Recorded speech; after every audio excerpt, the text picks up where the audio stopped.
Let's talk about sewing darts and why they're important.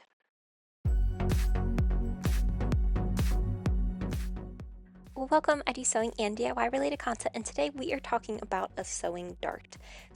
Darts are interesting. They are used a lot of the time in garments, especially when you are sewing your own garments.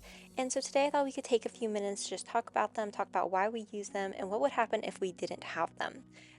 Fabric in general is very flat. So, as you can see, I have a bunch of that original fabric right here. It's flat, it has no shape, it has really no curves or structure to it. So a lot of the times when you are using just regular fabric, if you want to make some sort of clothing with it, you have to think about how is it going to be working with the type of style. So if you want a very fitted garment, you're going to have to do modifications to get that fabric to look like it's fitted. And one of those modifications can be a dart. Now there's a couple different kinds of darts and we'll get into that, but let's go over to our dress form to see what I mean by having to make some modifications. So here's what my dress form looks like. As you can see, now, if I turn this aside, it's very, very easy to see now that there's curves. So the human body has curves to it. And if we just throw some fabric onto this dress form, you're not going to be able to see those curves. It's going to look incredibly boxy. It's just going to be this flat piece of fabric on top of a dress form. And so this isn't really like a fitted clothing piece right now, right? It's just fabric on top of a dress form. But to get it to have that more fitted look, we would have to take into account some different steps and types of work to get this to look more like a fitted piece of clothing. So now if we go back to that skirt that I had made a while ago, so you can see it's straight at the top where that waistband is, and then it kind of goes out, but it has this curve. It has more of that fitted design.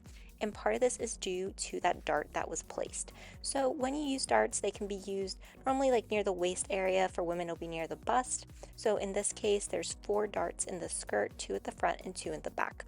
So this just helps give it a little bit more of shape and design. So now, what does a dart look like in a pattern piece?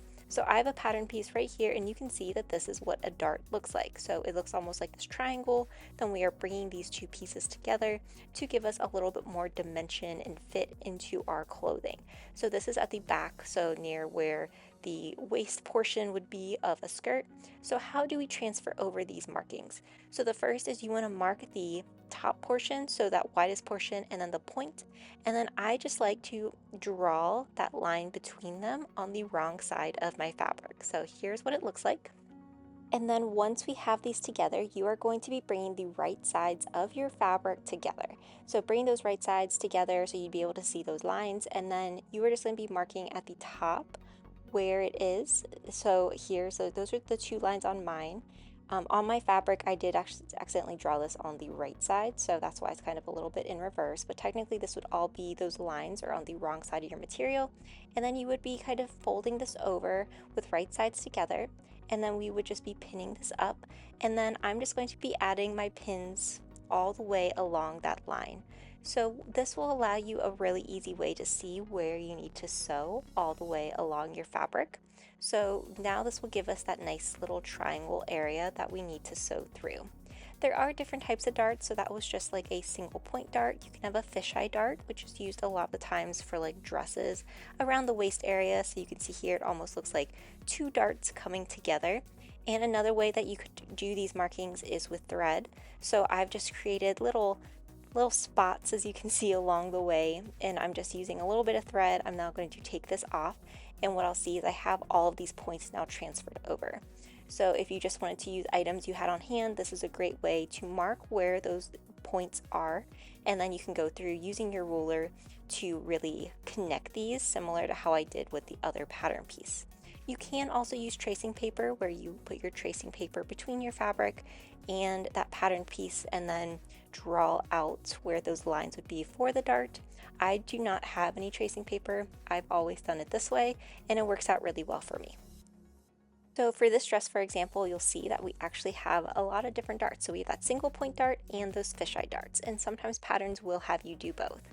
Now, when you go to your sewing machine, you will want to start, if you're doing a fisheye dart, I find it easier to start at one of the smaller points and then work my way up and then go back through. But the big thing that I always do for my darts is I never backstitch. I always knot off the threads, so leaving really long tails. Now, if I'm doing a single point dart, I will always start at the widest point of my dart and then go towards the apex or the actual point of the dart itself, and then do the same thing where I have those tails and not off the ends. So here's what the dart looks like. Now the most important step is we need to go press this. So it looks like it's almost a little puckering right now, and that's just because we need to go press it out. So let's go take it over to my iron, and for this, your pattern will normally tell you how to have it be pressed out. Mine did not say it, so in this case I'm just going to be pressing it towards the center, and then we can go back. Let's put it on our dress form here, and it's looking really good. So I hope this video gave you a little bit of an introduction to darts. If you're curious about them, what other dart related questions do you have? Be sure to leave them in the comments, and if you enjoyed this video, be sure to like, comment, and subscribe, and let me know what you want to see next. Thanks for watching.